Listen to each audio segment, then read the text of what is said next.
smell what The Rock is cooking.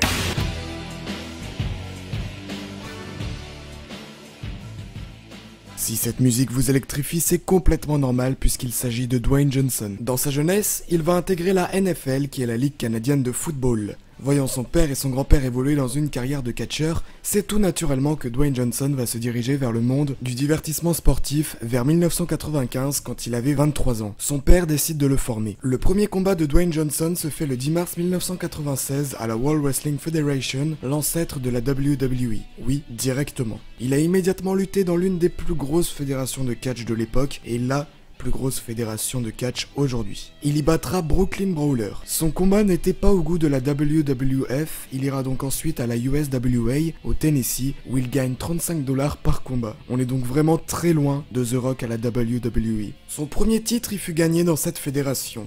Il s'agit du championnat par équipe de la USWA le 17 juin 1996. Le 17 novembre de cette même année, lors de Survivor Series, il fera son retour à la WWF sous le nom de Rocky Maivia. Il sera le dernier à ne pas être éliminé et offrira la victoire à son équipe.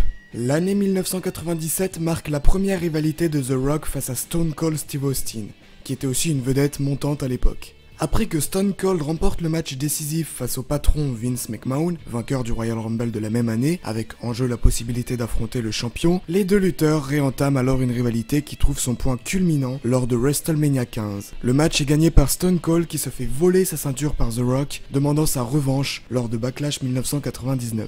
The Rock remporte le Royal Rumble 2000 en éliminant Big Show en dernier, mais des doutes sur sa victoire apparaissent. Le Big Show prétend que les pieds du Rock ont touché le sol avant les siens. La WWE décide alors de faire disputer à WrestleMania 2000 un Fatal 4-Way Elimination Match entre Triple H, The Rock, Mick Foley et Big Show.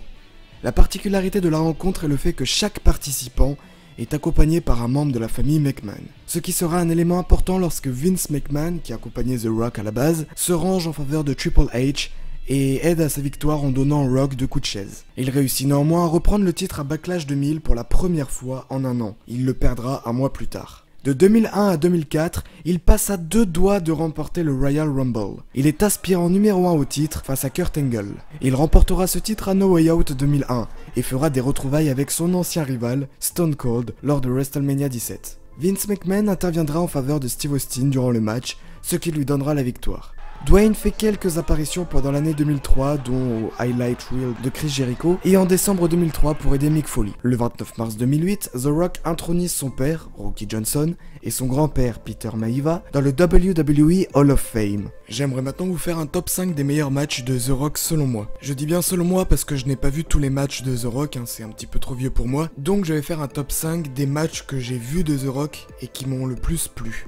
La rivalité de The Rock versus Steve Austin est l'une des plus connues de la WWE, c'était la 3e fois que les deux s'affrontaient à WrestleMania, ce qui nous a donné un match d'exception et qui mérite sa 5e place. 4. The Rock et Mick Foley contre l'Evolution à WrestleMania 20. Même s'ils ne gagneront pas le match, The Rock et Mick Foley savent divertir, grâce à leurs mouvements assez atypiques comme la descente du coude de The Rock, ou encore Mr. Suckle chez Mick Foley. 3. The Rock versus Triple H à SummerSlam 1998. Les fans de New York ont généralement été un baromètre pour les McMahon, et cette nuit-là, ils réagissent à toutes les actions de The Rock. Le match était tout à fait génial. 2. The Rock versus Hulk Hogan à WrestleMania 18. Même quand la foule le rejette, The Rock parvient toujours à leur donner ce qu'ils veulent, et c'est ce qui, je pense, fait de lui un très bon catcheur. Ce match en est le parfait exemple, et je le mets donc en 2e position. 1.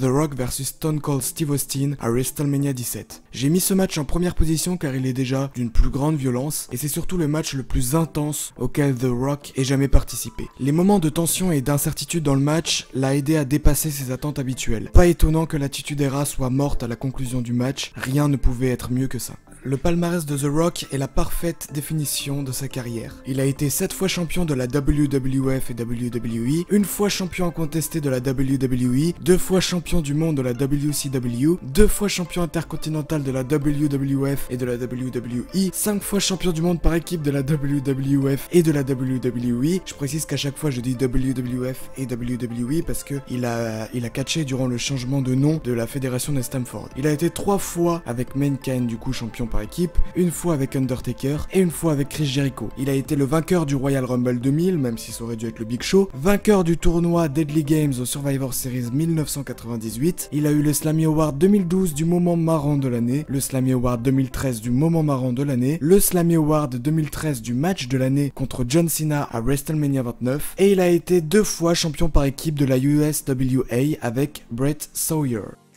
The Rock avait son père et son grand-père qui étaient déjà à la WWE. Il avait donc déjà une famille dans la compagnie de Stamford. Encore aujourd'hui on a ça car par exemple Roman Reigns ou encore Nia Jax font partie de la famille de The Rock. L'étincelle du catch samoa n'est pas près de s'éteindre. Surtout quand on voit encore des équipes aujourd'hui comme The Usos et peut-être les futurs descendants de tous les catcheurs cités auparavant. The Rock se consacre maintenant plus à une vie d'acteur. Il a notamment joué dans la saga Fast and Furious en jouant le rôle de Luke Hobbs. Mais il n'oublie pas ses origines du catch. Car même dans certains films, et notamment dans un Fast and Furious, nous pouvons le voir faire le rock bottom. Un clin d'œil au catch évident, mais qui rend l'attachement auprès de The Rock encore plus fort. Notons que The Rock n'est plus un réel catcheur à plein temps, mais cela n'a certainement pas empêché The Most Electrifying Man à assister à WrestleMania 27, WrestleMania 28, WrestleMania 29, WrestleMania 30, WrestleMania 31 et WrestleMania 32 d'affilée, avec dans certains d'entre eux des moments inoubliables. Il n'est pas venu lors de WrestleMania 33 et WrestleMania 34, ni même lors du 25e anniversaire de Raw, une absence qui commence à se faire ressentir, car le Rock Bottom ou le People's Elbow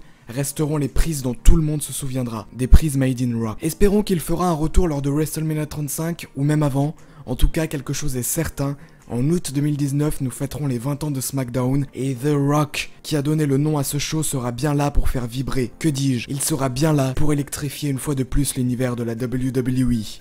And we'll be able to smell again what The Rock is cooking.